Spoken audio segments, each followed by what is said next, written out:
Halo anak-anak, kesempatan kali ini Ibu akan membahas kisi-kisi untuk PAS Kimia kelas 11 MIPA. Nah, kita akan mengingat kembali materi-materi yang telah kita pelajari dan ini nanti sebagai kisi-kisi dari PAS Kimia kelas 11 MIPA. Yang pertama kita nanti akan mengingat kembali serta mengulas soal yang telah kita kerjakan. Tentang pertama itu adalah kalorimetri, ya, penghitungan harga delta H dengan kalorimetri. Kemudian yang kedua, penghitungan delta H dengan menggunakan energi ikatan, ya. Yang ketiga, faktor-faktor laju reaksi, ya. Jadi ini adalah bab yang lama, kemudian yang laju reaksi ke bawah ini adalah bab yang baru. Terus kemudian yang keempat nanti penghitungan laju reaksi yang diketahui konsentrasinya. Jadi nanti ada suatu reaksi, kalian menghitung laju reaksinya yang diketahui konsentrasinya. Kemudian yang kelima, penghitungan laju reaksi yang terkait nanti dengan orde reaksi. Kita akan mulai dengan mengingat kembali materi untuk yang poin pertama, kalorimetri. Bagaimana cara pengerjaan kalorimetri? Nah, ini Ibu tampilkan soal kalorimetri yang telah kalian coba pada latihan soal, ya. Jadi Ibu akan ulas kembali seperti ini soalnya. Seorang siswa mengukur perubahan entalpi dari reaksi ini, ya, HCl plus NaOH menjadi NaCl plus H2O. Maaf, ini HCl, ya. Nah, suhu awal larutan HCl dan NaOH masing-masing adalah 25 derajat Celcius. Jadi ini sebelum dimasukkan ke dalam kalorimetri, suhunya masing-masing adalah HCl 25 derajat Celcius, NaOH adalah 25 derajat Celcius. Dan setelah dicampur dalam kalorimetri, suhu menjadi 30 derajat Celcius.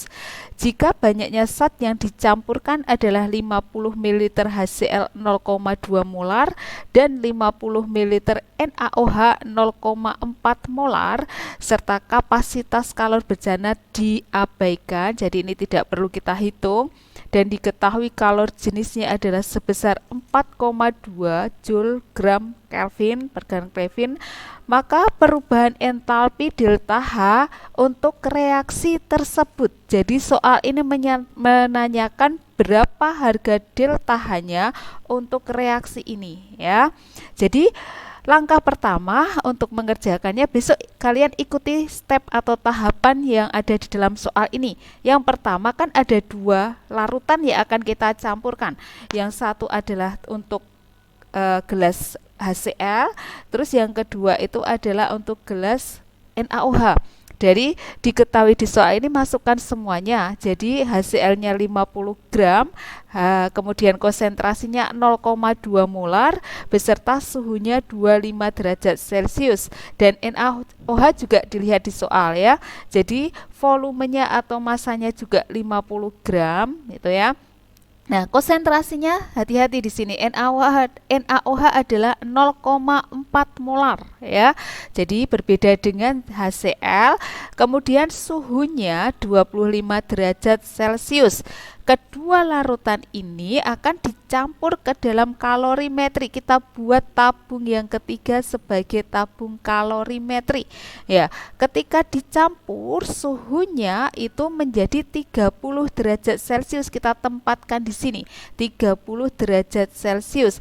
Jadi suhu awalnya dari HCl dan NaOH itu kita rata-rata. Kebetulan di sini 25 derajat Celcius, sini juga 25 derajat Celcius. Jadi suhu rata-ratanya itu adalah 25 derajat Celcius, ya. Ketika di dalam wadah kalorimetri itu sudah menjadi massa total, ya. Jadi massanya HCl ditambah NaOH sehingga muncul angka 100 dari 50 ditambah dengan 50, ya. Ketika dalam kalorimetri kan suhunya berubah jadi 30 derajat Celcius. Artinya ada kenaikan suhu atau delta T. Jadi sama dengan 30 kurangi 25 derajat Celcius. Nah, setelah kita menggambar ini sebagai tahap 1 beserta keterangannya, kita hitung H-nya, ya. Masih ingat ya rumusnya untuk mengingat memudahkan mengingat, Hi sama dengan apa waktu itu? Macet. MC delta T. Kita masukkan aja. M itu adalah massa total yang sudah kita jumlahkan. C itu kalor jenisnya ini yang telah diketahui di soal. Delta T itu adalah kenaikan suhunya. Kita hitung sehingga akan mendapatkan angka 2100. Nah, ini ada keterangan eksoterm. Kalau kalian ingat, ekso itu artinya suhunya akan naik. Nah, ini kan ditandai dengan 25 derajat Celcius, kemudian naik menjadi 30 derajat Celcius. Nah, kalau eksoterm berarti delta H-nya kan negatif. Kita langsung aja. Delta H sama dengan min Hi. Jadi sama dengan berapa? Min 2100 Joule ya. Karena soal ini menanyakan berapa entalpi pada reaksi tersebut. Jadi reaksi ini ya, artinya soal ini menanyakan untuk pembentukan 1 mol ya. Jadi untuk pembentukan 1 mol itu berapa? Jadi kita akan menghitung dulu ya mol dari masing-masing ini ya larutan yang kita campurkan tadi. Jadi mol HCl itu kan ingat M kali V ya, V-nya kita ubah ke dalam bentuk liter, yang HCl 0,2 kali 0,05 sama dengan 0,01 mol. NaOH berarti di sini 0,4 kali volumenya 0,05 liter. Jadi sama dengan 0,02 mol. Kalau kalian mendapatkan mol yang berbeda seperti pada contoh soal ini, nah sebagai patokan kalian ambil yang terkecil ini untuk menghitung ya. Jadi yang kita ambil adalah yang 0,01 mol. Artinya harga delta H min 2100 Joule itu adalah untuk pembentukan NaCl atau H2O nya sebesar ini ya, sebesar 0,01 mol. Saya tuliskan di sini ya. Ini untuk 0,01 mol seperti ini ya. Nah, yang ditanyakan di soal adalah untuk reaksi ya, untuk reaksi. Kalau bertanya tentang reaksi gitu ya, sebentar ya. Artinya yang ditanyakan itu adalah untuk 1 molnya itu berapa gitu ya. Pakailah rumus yang sudah kita pelajari, sama dengan mol yang ditanyakan per mol yang diketahui kali delta H yang diketahui. Nah, mol yang ditanya berapa? 1, karena yang ditanya dalam reaksinya ya. Kemudian per mol yang diketahui adalah ini, kita ubah aja ke dalam bentuk pecahan supaya lebih mudah menghitung. 0,01 itu sama aja dengan 1/100. Jadi kita hitung, masukkan ke dalam rumus 1/1/100 kali delta H yang diketahui di soal tadi berapa? Ini ya, min 2100. Nah, kita ini jadi di pecahan ini dibalik ya. Jadi nanti sama aja 100/1 ya, kali min 2100. Jadi sama dengan berapa? Ini ya, min 210.000 Joule, atau kalau kita ubah menjadi kilojoule kita bagi 1000. Jadi berapa? Min 210 kJ. Ini kurang ya karena yang ditanya 1 mol, berarti per, ini satuannya kurang, berarti per apa di sini? Masih tambah ini per mol ya. Per mol. Seperti ini ya.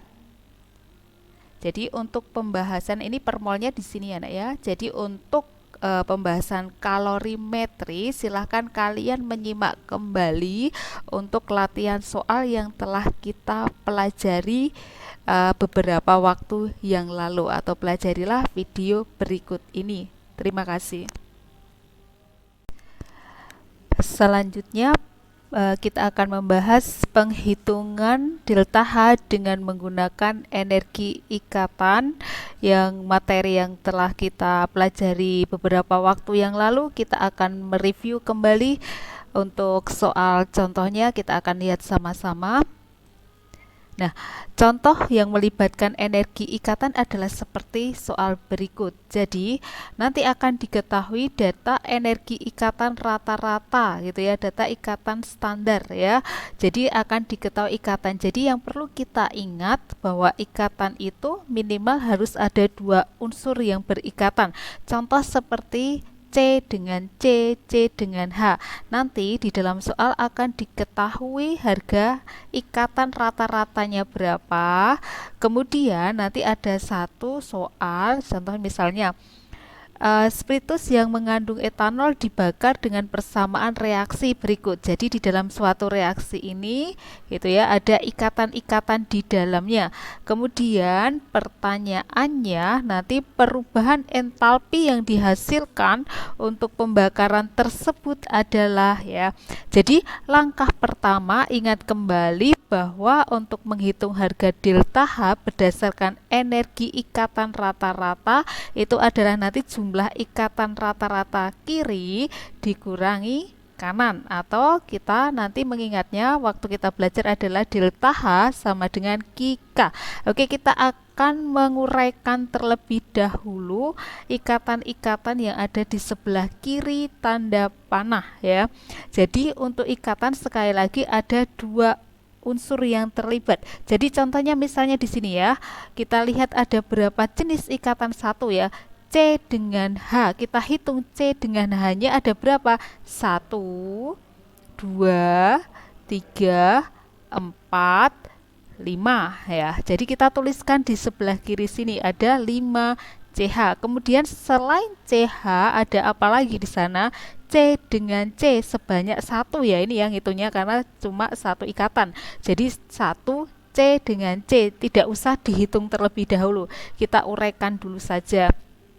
Kemudian C dengan O sebanyak satu, berarti ini 1 C dengan O ya. Yang ada di senyawa ini itu sudah habis ya. Oh, ada satu lagi nih ya, berarti O dengan H ya, O dengan H ini satu ya, jangan sampai kelewatan. Berarti 1 kali O dengan H ya. Di sini sudah habis, kita beralih ke sini ikatannya. Ada apa di sini?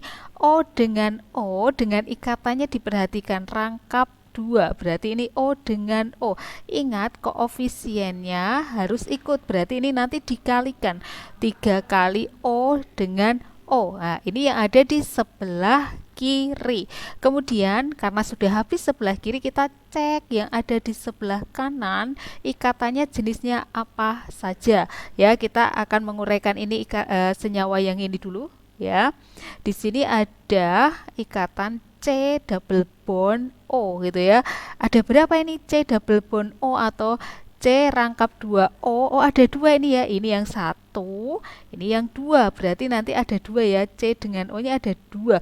Kemudian karena sudah ada koefisien 2 di sini, jangan lupa di sini dikalikan, berarti 2 dikali 2C double bond O. Selain ini ada apa lagi? Sini sudah habis ya. Kalau sudah habis kita lanjutkan yang di sebelah kanan yang sisanya. Berarti ada di sini ikatan O dengan H sebanyak berapa? Kalau kita lihat 1, 2, berarti ada 2 ya nanti ya. Ada 2 O dengan H. Tapi ingat di sini sudah ada pengkalinya 3. Jadi nanti di sini 2 itu berasal dari O dengan H yang sini. Ini angka 3 itu adalah koefisiennya. Jadi nanti 2 kali 3 O dengan H. Kalau sudah semuanya masuk, kita akan menghitung satu persatu ya. Berarti ini artinya 5 kali ikatan C dengan H. Nah, kita tinggal lihat 5 kali C dengan H berapa di dalam data tersebut. Ini ya, tinggal masukkan aja. Demikian juga untuk yang lainnya, 1 C dengan C, lihat datanya, berarti 1 kali data C dengan C, C dengan O juga 1 kali, O dengan H juga 1 kali, O dengan O gitu ada ini ya 3, berarti 3 kali O dengan O. Setelah kita hitung semuanya, kita jumlahkan yang ada di sebelah kiri jumlahnya berapa, yang ada di sebelah kanan nanti jumlahnya berapa ya.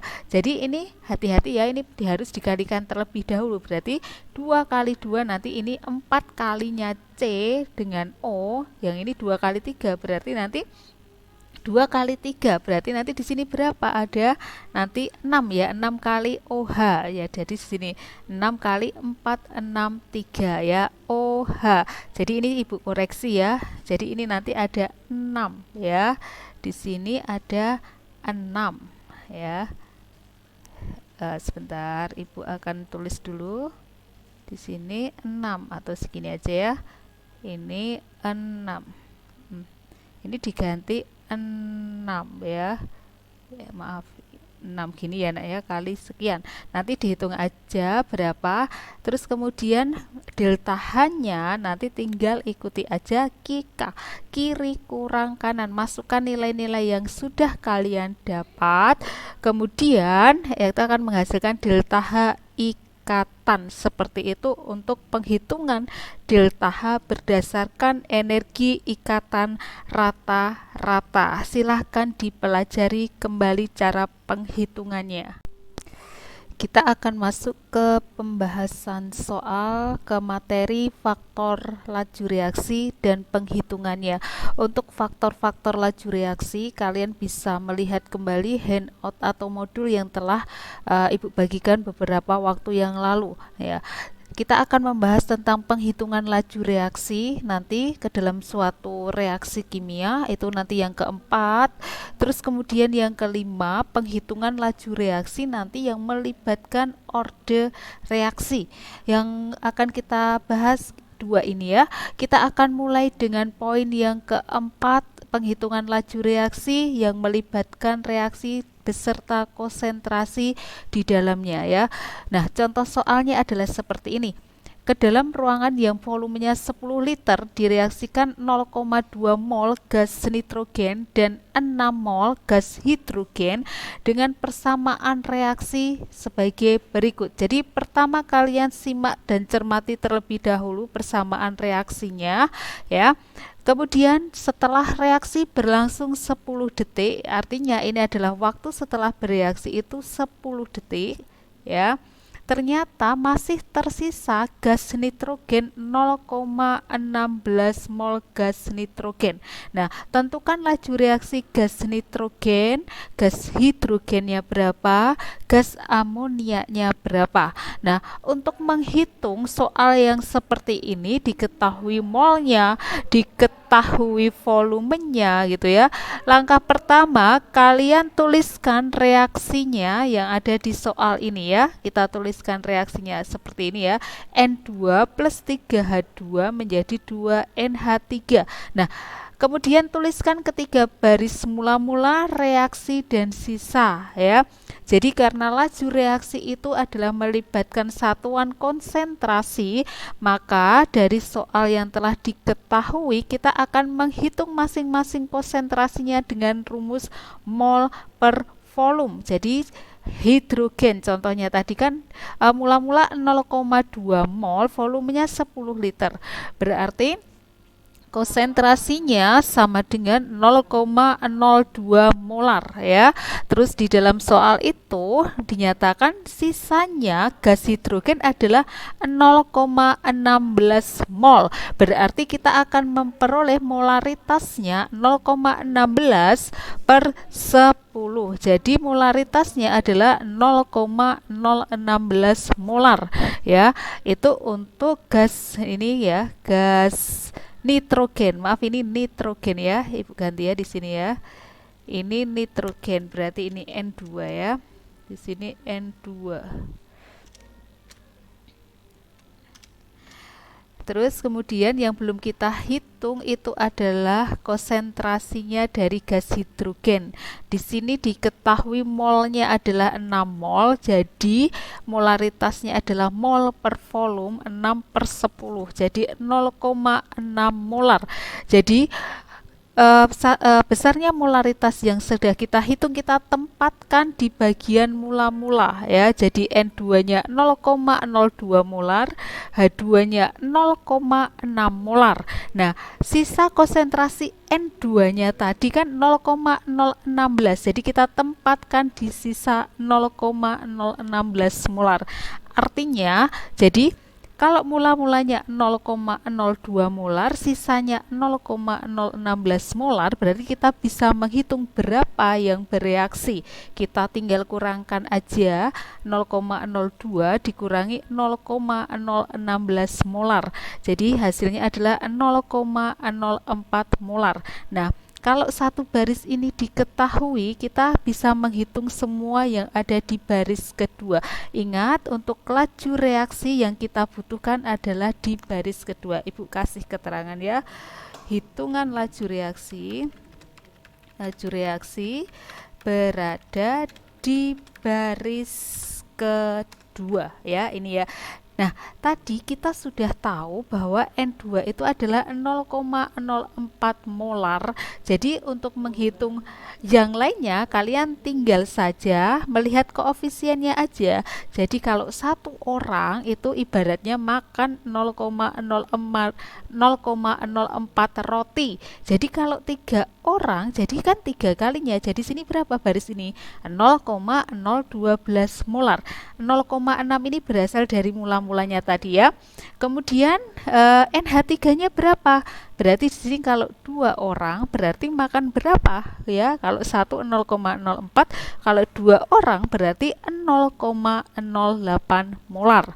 Nah, kalau baris kedua ini diketahui semuanya, kita bisa menghitung laju reaksinya semuanya.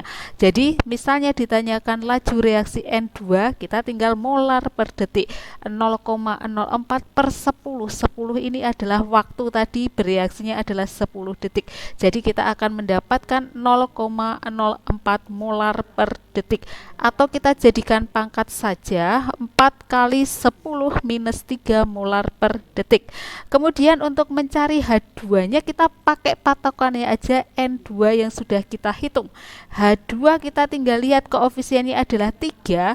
3 per koefisiennya yang diketahui adalah kan N21 kali lajunya yang sudah kita ketahui ini ya, kita masukkan aja.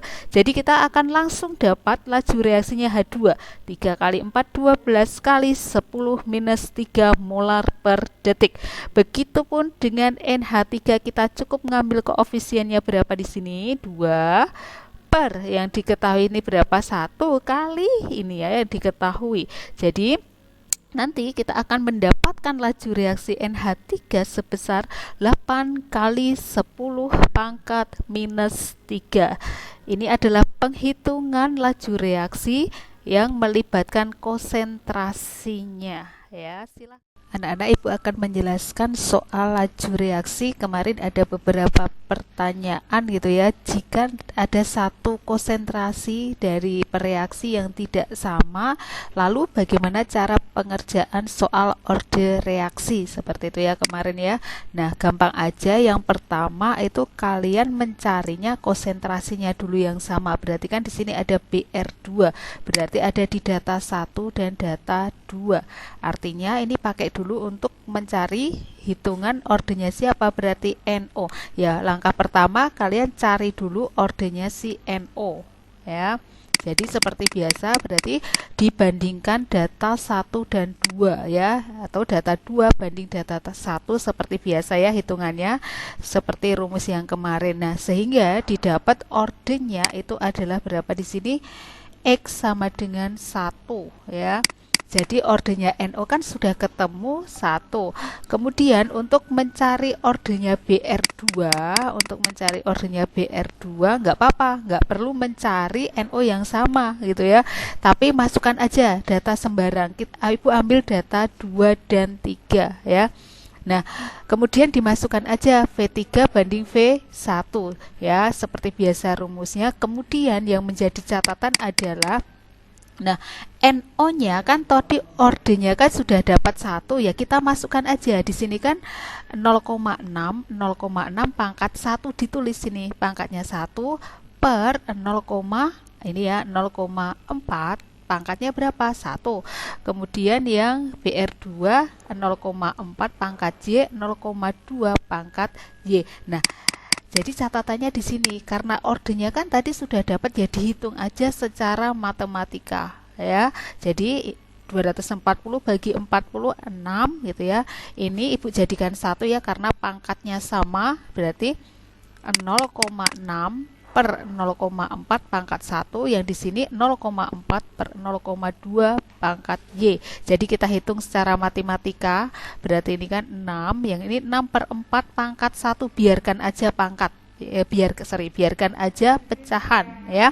0,4 per 0,2 kan berarti 2 pangkat Y. Ya, ini dipindahkan aja, berarti 6 ini kan dipindah jadi bagi atau dibalik 4 per 6. Jadi 2 pangkat Y.